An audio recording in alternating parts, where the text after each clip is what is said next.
यह पद जगत गुरु श्रीमद् वल्लभाचार्य के सेवक परमानंद दास का है, जो उनकी छाप परमानंद सुख ले से प्राप्त होता है। श्री गोकुल में नवनीत प्रिया जी सन्मुख भोगी उत्सव के दिन जब श्री गुसाई जी की आज्ञा से परमानंद दास आए, तब इसी दिन परमानंद दास को प्रभु की इस भोगी लीला का सानुभव हुआ। वह सानुभव साक्षात्कार इस पद में वर्णित है।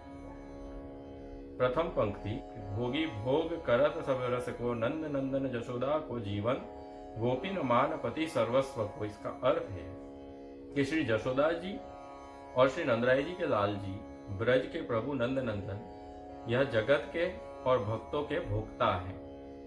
यह जगत और भक्तों के द्वारा जो जो वस्तुएं भी अर्जित की गई हैं, उस वस्तु के भी भोक्ता वे ही हैं, क्योंकि स्वयं रस स्वरूप से वह होकर, स्वयं रसो वै सह होकर सारे जगत और जीव को रस दान करने के अधिकारी और योग्य वही है। वही पति, पालक, रक्षक और पोषक है। इसलिए वह रस सागर प्रभु मूल कारण होकर यहां सभी बांटे हुए जो रस हैं जीव स्वरूप, यह जगत स्वरूप, उनका भोग करने के भोक्ता है। और इसलिए नंदराय जी और जशोदा जी के वो प्राण हैं और अपनी आत्मा स्वरूप को वो जानते हैं कि यह प्रभु वही हैं। और गोपी भी अपने सर्वस्व के पति, पालक, रक्षक, पोषक, इन्हीं खुद की आत्मा स्वरूप प्रभु को जानती है, जो वास्तव में सर्व के आत्मा में विराजमान। यह इसका अर्थ है। द्वितीय पंक्ति, तिलवर संग तजत नहीं निज जन, गान करत मनमोहन जश को, तिल तिल भोग धरत मन भावत, परमानंद सुख ले यह रस। दूसरी पंक्ति में यह कहा गया है कि ऐसे नंद नंदन एक क्षण भी ऐसे प्रिय भक्तों का संग त्याग नहीं करते और उन्हें प्रभु अपने अंतरंग जीवों में समाविष्ट कर नित्य लीला का सुख सदा देते हैं।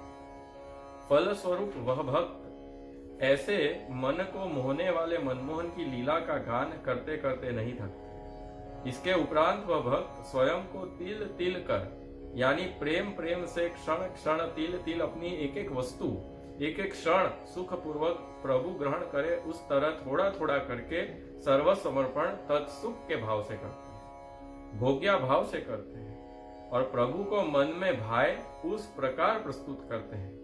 इसी पंक्ति की छाप परमानंद दास स्वयं का साक्षी भाव इस लीला में दृष्टा बनकर ले रहे हैं और कह रहे हैं कि साक्षी भाव से यह परम सुख, यह रस के विविध प्रकारों का साक्षात भोग करते प्रभु को देख मुझे इसका साक्षी बनकर भी अद्भुत वैसा ही रस का आनंद हो रहा है, जैसा ये भोग्या भाव वाले भक्तों को होता है। इस पद का सार ये है, भोक्ता श्री कृष्ण है, श्री विष्णु है, ब्रजेश्वर है, भोग्या जीव और जगत है, और इस लीला के साक्षी भी वो अधिकारी जो इसके साक्षी है, उन्हें भी उसी प्रकार का भजनानंद, भगवद लीला, भगवद रस का सुख प्राप्त होता है। भोक्ता, भोग्या और साक्षी भाव का रसात्मक यहाँ वर्णन है, इसलिए यह भोगी लीला।